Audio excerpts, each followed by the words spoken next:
Welcome back. And moving on to our first segment of today. Well, talking about the importance of transforming into green energy and talking all about the potentialities in Egypt. Well, it is also asserted that Egypt will be one of the fastest economies in the region in the field of new and renewable energy. How far is this important? This is what we are going to discuss right now with our guest over the phone. We have Dr. Magued Karam, CEO of the Regional Center for Renewable Energy. Hello? Hello? Good morning. Good morning, sir. So first of all, let's talk more about when we say that Egypt will be one of the top 10 economies when it comes to the field of renewable energy in general. How do you see this? In fact, Egypt is taking a leading position for several years, especially in the African continent, and in the future would be one of the leading powers worldwide. And the concept here is related to the ability to attract private investments, and these private investments are dedicated to, in fact, working not only on the climate agenda, but also on the socio-economic development all over the region. What Egypt is doing right now is setting the example for other countries, especially in Africa and the Middle East, to adopt renewable energy technologies and to move toward better prosperity for its citizens. Let's talk in numbers here. Egypt targets by 2035 to have 42% renewable energy shares. These 42% would represent around 50,000 megawatts of installed capacities of renewable energy. 50,000 megawatts means around 1/4 of the regional objective all over the Arab region. So this is a huge amount of investments that would require billions of, I would say, billions of dollars injected into the Egyptian economy and producing green electricity that would feed not only the needs of the Egyptian population, but also would be exported to other neighboring countries in the region and in Europe. Talking about Egypt's keenness to implement the slogan, moving from pledges to finance mitigation and adaptation projects, from the repercussions of climate change to implementation. Can you tell us more about this and the significance of this slogan and how important it is? Okay, Nwafi pledge means, Nwafi platform means that we are fulfilling our pledges. This is the Arabic translation of fulfilling pledges. And this Nwafi platform is in fact an innovation coming from Egypt, and it was ahead of the COP27, which was successfully hosted by Egypt. The Nwafi initiative, in fact, the innovation part in the Nwafi initiative is that we are announcing that we will stop the conventional power plants, non-efficient, polluting power plants, and these power plants will be 5 gigawatts of them would be replaced by 10 gigawatts of renewable energy. This is one side of the equation, and this is related to the mitigation part. Mitigation means we are reducing the CO2 emissions, so the carbon footprint of Egypt will be better. This is one side of the platform work. So this is part of the action and the implementation side, from a theoretical part to walking the talk, I mean. The other part is related to adaptation measures. And adaptation measures relate to water and food security. And here there are several projects and initiatives targeting the water and food nexus, in fact water food energy nexus, so that we are enhancing the yield of our agro-food sector, having more water that we can use in the agro and agricultural field, and also for the service of other industries. So we'll have water desalination, for example. We will have water management for the farming, and we will have other projects to improve the livelihood of the farmers and rural areas. So you can see that is an integrated mix, not only focusing on producing electricity, but focusing in the macroeconomic improvement in the Egyptian society. Doctor, how important is the Novi platform launched by Egypt to finance and link green projects with the energy, water, and food sectors? And let me say, to what extent is it a model that to be followed by some other countries? Okay, the model here is that you are somehow showing that you have integrated planning approach. And the integrated planning approach means that you are showcasing, in fact, to the international community and the financing institutions that this is how you can fulfill your commitments toward, for example, Paris Agreement and towards sustainable development goals that were launched by the United Nations. This is somehow a model that can be followed by other countries. And bundling of projects means that it's easier to have access to finance. And it's better in addressing the concerns of the investors, especially private investors. So when we say attracting investors, means that we are overcoming the risks associated typically with investments in developing countries. And here it comes the role of the different ministries that work together to produce this list of projects and the operations that would somehow help streamlining the process of finance and the investment in these projects. So you will find clearly identified projects, you will find clear identified contractual terms, you will find also clearly identified needs of finance and clear contribution also from Egypt, that we are not asking only for grants, but we are setting a business model under win-win situation. Doctor, how far it is important to stop the work and disposal of old power stations that operate on fossil fuels? This is, in fact, one of the issues that showcase that Egypt is caring for its people. On the highest political level. Why? Because, as we know, the old wind the old conventional power plants are somehow not that much efficient in converting the energy in the oil and gas into electricity. The efficiency is not high. We call it in the engineering term, we call it efficiency of the power plant.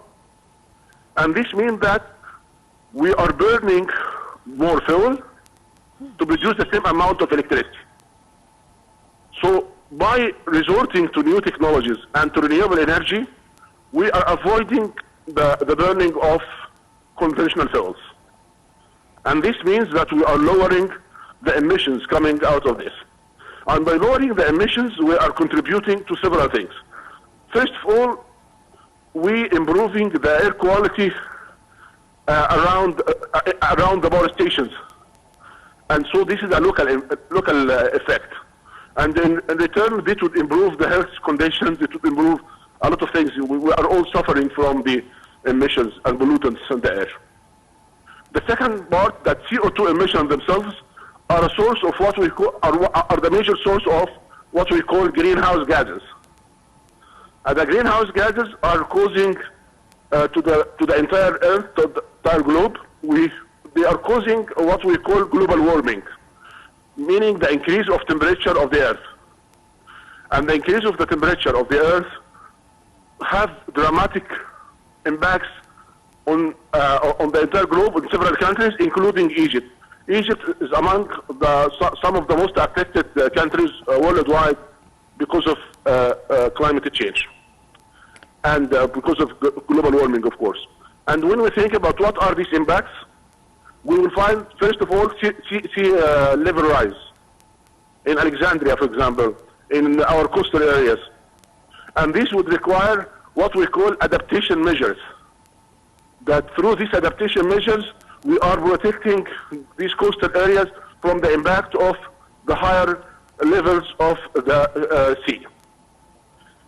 So we are avoiding not only that parts would be covered by seawater and then we are losing part of the populated areas, but also we are avoiding the intrusion of water, salt water, into the farming areas nearby.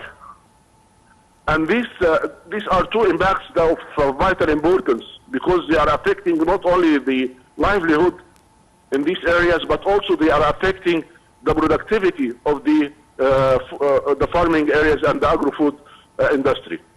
These are some examples. Also the heat waves and cooling waves, and we are feeling right now the changes of the patterns in the weather and climate. And these impacts, in fact, are causing disasters in other countries.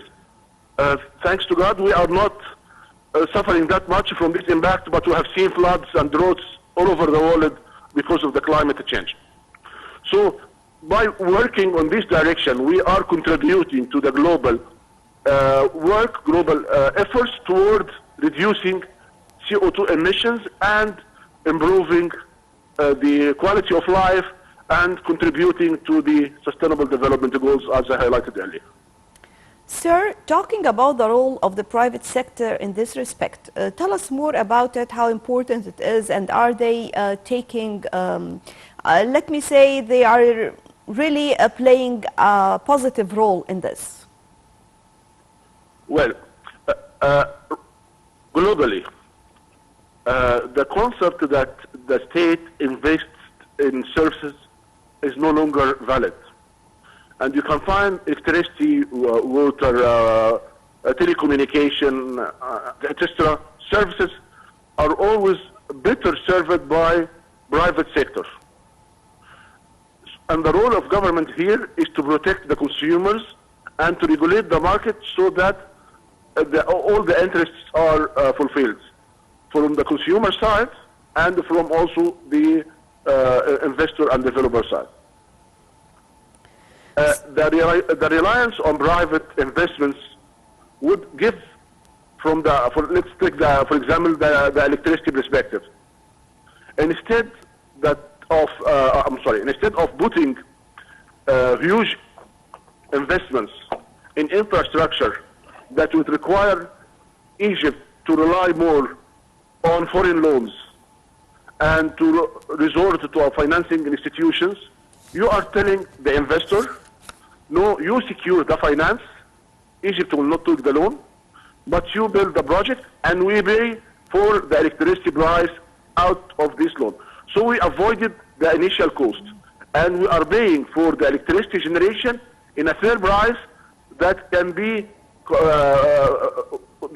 also afforded by the community. So it is a win-win situation. You are avoiding huge investments, investors are winning, and you have better services to the citizens of the nation. Doctor, can new and renewable energy projects in Egypt be a good opportunity to provide the green energy globally? Yes, of course. As I told you, at least on the African and the Middle East, North Africa level, we are, in fact, right now, Egypt is ranked #1 in market competitiveness and in installed capacities. And in fact, this is a leadership that Egypt has shown its keenness to maintain. So in the future, also Egypt will continue with huge portfolio of projects, a pipeline that is secured, a pipeline that is somehow low in risks for investors, a pipeline that would serve not only power sector but other sectors that typically were hard to look as green sectors. For example, Egypt is moving toward green hydrogen. And green hydrogen means that we are producing hydrogen from electricity powered by renewable energy. So the green hydrogen can serve industries, for example, like ammonia and fertilizers. Also, it can serve the steel industry. So So you are greening the steel industry. Also, it can be used, in pharmaceutical industry. It can be used in several applications so that you are also greening the products that are coming of these applications. So you have better export opportunities to the international community, to other countries, because there are now some restrictions on importing from countries that have a high carbon footprint.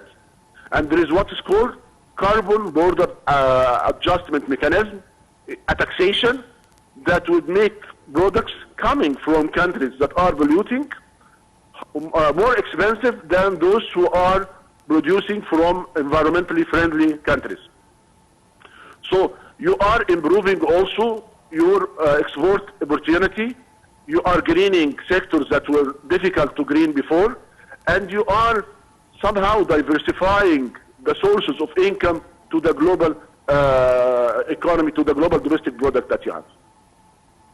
Well, let me ask you finally the impact of such a great transformation in Egypt, its impact on Egypt maybe after some few years, especially when it comes to economy, for example, and let me say general impact. I would say, first, foreign direct investment are injected into the Egyptian economy, which improves our economic situation globally, our ranking, worldwide. So you are moving from being a developed country into country in transition, and then, inshallah, in the near future, a developed country. This is one side of the equation, which is the economy side, which we are all aware of. But another important impacts are the co-benefits, including the socio-economic benefits. And the socio-economic benefits means that we are creating job opportunities for, I would say, distributed all over Egypt. And when you think about that, solar energy and wind energy are not confined that much to certain location for extraction of oil, for example.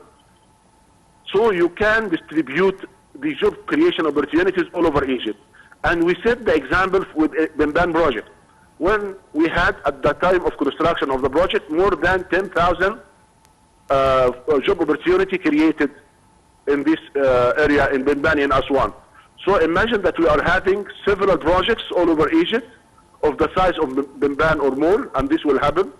And this would mean that in these local areas, we are creating job opportunities that would last for several years. And we are bringing skilled labor force into the market that would not only serve Egypt, but can serve the growing markets in the Middle East and in Africa. So this is another benefit. And the third benefit that we are also can look at is the increase of value creation. And when we speak about the increase in value creation, we mean that we are gradually moving to a higher local content in the products. And this would improve the capacity of the local industry to compete on national, regional, and international markets. So at a certain point, Egypt will be the hub not only for electricity interconnection and gas interconnection, but also for producing equipments and devices that can be used in Africa, in other neighboring countries.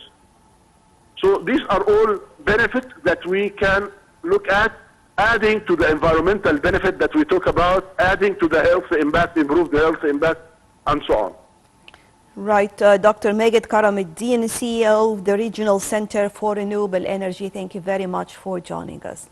And moving on to a quick break, then we'll be back with more on The Breakfast Show.